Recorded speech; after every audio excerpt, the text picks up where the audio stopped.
What is that? No, look. No, look. Fuck the talking, bitch. Go ahead. I'm serious. Make your move first, because I can't touch you first. I can't touch you first. If I won't touch you. I refuse. You won't get up. No, I'm gonna break your whole If I shit. touch you, I'm gonna break your whole. You think I'm playing, and you're gonna keep on talking, and I'm gonna break your whole shit. Bro. But I want you, Big bro. I call you big bro. I'm great. I was Uppercut this dead. nigga. So I was I dead. swear to God, yo. Dude, I don't, baby boy. I was in jail. Baby boy, you What don't is want that? me to Don't you? I'm asking You you. understand? I'm No, asking you. I'm Mexican, nigga. Stop playing with me, bitch. Stop playing with me. Stop playing with me. Stop playing with me. Stop playing with me. Stop playing with me, nigga. You think I'm playing with you? Stop playing with me, nigga. Go ahead. Fuck out of here. You serious? Touch me, nigga. Ever. I'm gonna let you live on that. Don't ever touch me, nigga. Fuck out of here. If you know the history of these people, you would find it easy to understand that they were never meant to get along when brought together. And so it is not surprising now that John McWhorter has suggested that black people need to move away from African American, and you'll see the article here where he's saying that it's time for the blacks to come up with a new name now. And he says that John McWhorter from the New York Times is reporting it's time to let go of African American. And partly his reasoning is that these are two different people.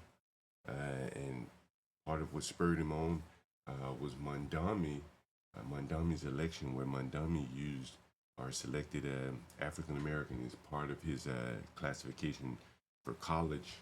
When asked about his race, I guess he selected African American, and so that was Mondami there. And so here is the article, and I'm not going to read the entire article, but here are the best parts of the article here.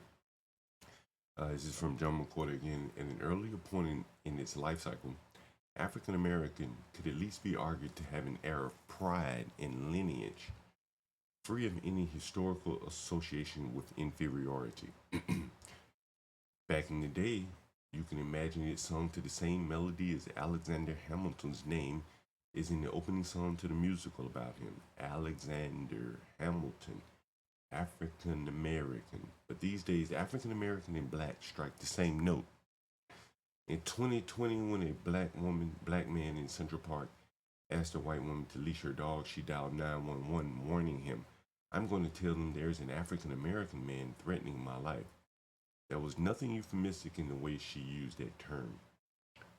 But all along, we've had a perfectly good word to describe black people, black. We should just use that. Black power, yeah, but African American power? Do we imagine Lorraine Hansberry and Nina Simone explaining how it feels to be young, gifted, and African American, and would we want to? Let Mondami and other people of all shades born in Africa or about a generation past it call themselves African American. But here, over centuries, descendants of African slaves have become something else, and proudly, I hope. In American parlance, we are black and proud, and you knew it was coming. Say it loud. Black is beautiful. Yes, truly, African American isn't. And that's very interesting coming from John McWhorter, because, in effect, he's ceding the term African American to the other groups. He says, let Mondami and the other people have it. All the other people born in Africa are about a generation past. So in other words, he's saying if they were born here, maybe a generation past, they should call themselves African Americans and not black. Very, very interesting coming from John McWhorter. And again, it's not just John McWhorter that's noticing some of these things. You also see people in the entertainment industry, primarily where blacks seem to do very well. They are now finding themselves competing against Africans. Here's a model, Jay Versace, and he's tweeting here, "Why do it seem like you gotta look extremely African in order to be a successful black model? I don't like that." And so he came under a lot of criticism. You can see here, maybe an African woman, she said, "This is so deeply, disgustingly xenophobic. What the fuck is extremely African, and why do you lot have such a problem with the 5 African models?" That was in response to Jay Versace here. And someone else responded just the same. Why do it seem like you got to look extremely African? She's responding to his tweet, clearly stating that he does not like it. And she asked rhetorically, is he stupid? So in the collective known as Black Twitter quickly got the word ripping Jay a new one. But again, Jay is in the modeling industry. And he's facing these pressures where the Africans models apparently, in his mind, are being chosen ahead of the Black American models here, as they should be termed. And here's 19 Keys, and he's talking about the Africans who've taken over the Essence Festival. So not only their name, but they're taking over the modeling. And here's a big event that blacks used to hold every year. It's now been taken over by Africans. Many people missed the point on the Essence Festival. It did fail because it went too Pan-African. And this has nothing to do with xenophobia. This has everything to do with when you lose your audience, right? Essence started off as Black American identity, a celebration of our culture and all things that's us, right? The nostalgia of that culture and that representation. And in times where people feel like that representation is being torn away, right? That identity makes you feel safe when there are spaces that remind you, right, that it's made for you and it's open for you. You gotta remember, Richard Lou Dennis is the one who bought Essence. Richard Lou Dennis is from Liberia. So of course, he's going to want to celebrate his culture. He's going to put people in charge that's going to represent his culture. So when we say the culture, right, we're talking about Black American culture and the expressions that come from the history, right, of our art, our memory, our language. But he's talking about a larger diaspora, right? He's talking about the Africa continent, which they're focusing on having them an African Renaissance, right? And this can make a lot of people feel displaced and disconnected, especially during this times it basically hit tone deaf. You know what I'm talking about? So when people are having these conversations about the fact that they're pushing it towards more Pan-Africanism, right, and going away from that Black identity, that is essentially like saying that it got away from DEI for them, right? And they didn't feel like it was the space for them. A lot of these experiences, a lot of these festivals, their attendance is down right now. And that's because when your values are challenged, right, and in this time right now, a lot of these corporations, they're very big, they're getting a lot of money, and their values are being challenged. And not a lot of them are going to meet that challenge and stand up for it because they don't stand what you stand for. They want to make sure that they have something that they can profit off of. And of course, if your identity is connected to the reason you purchase something, then of course you're going to utilize that so that you can make sure that you express yourself and what you believe in and what you stand for. So no, it's not xenophobic to have a conversation about Essence failing, especially at a time when it was supposed to fail because people felt connected because they stopped making it for you. Amen. And there is another example there. Black Seeding More Ground. They've lost their festival. A Liberian bought it. It's interestingly, no rappers, no basketball players, no football players bought it to cater to their own race of people that they seem to have such a high affinity for. And here's something I've been noticing over the years. I want you to take a listen to this. One of several calls that I've received from African social workers. He's speaking about some of his homeless clients here. Take a listen. I was calling in reference to my client because he's looking for a room in around Southeast area. Oh yeah, what kind of client? Say it again. What type of client is this? Oh yeah, because I'm a social worker. Oh yeah. What kind of social work do you? What kind of client help do your clients? Do you provide for your clients? What kind of issues we provide housing assistance. Yeah, but what kind of issues? What kind of issues does your client have? I just want to know. I'm just trying to get to this. No, he's just seeking housing. Okay.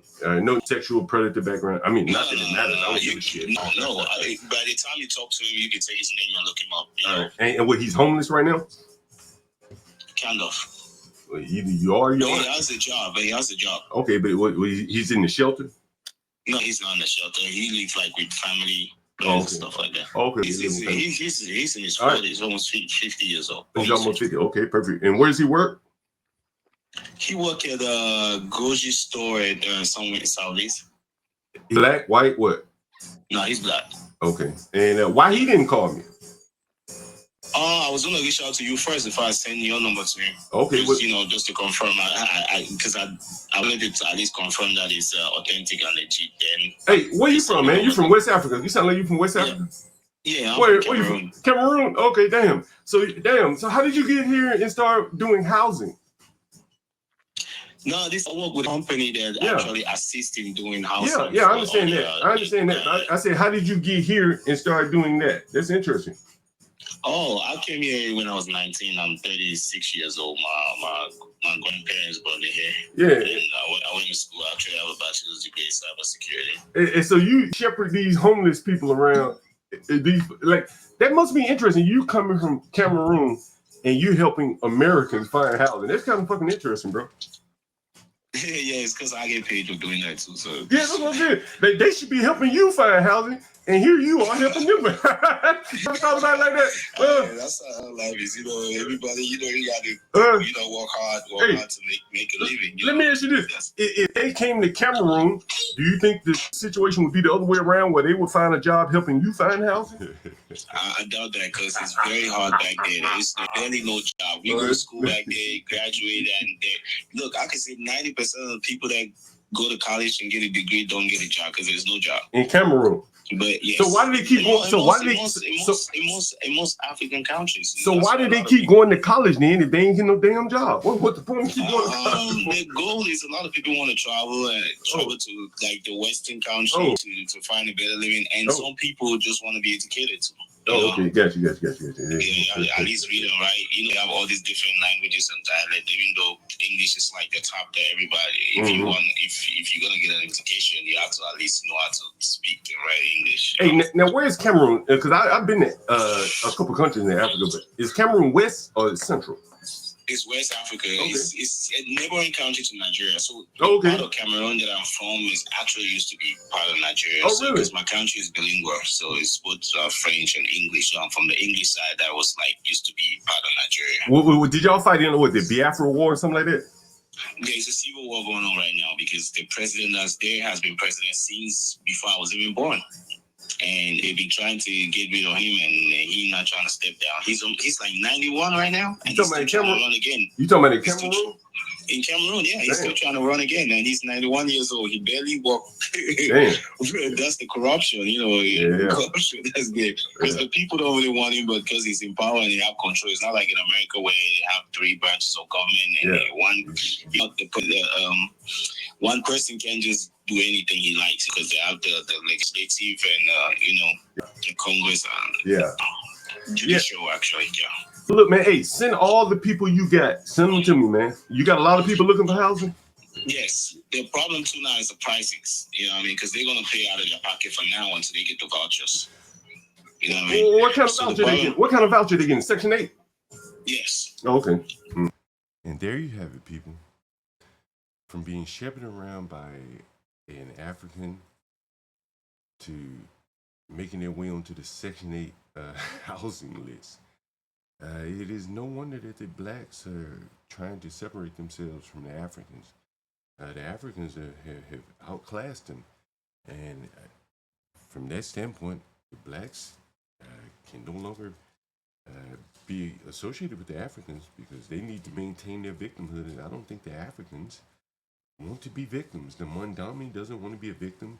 The other Africans, the one that you just heard here, he doesn't see himself as a victim, and he's shepherding Black Americans around. So they're looking to change their name now. Anyway, very interesting. I hope you've enjoyed this stream. I am a nigga. I bring it to you rough, rugged, and raw, nigga.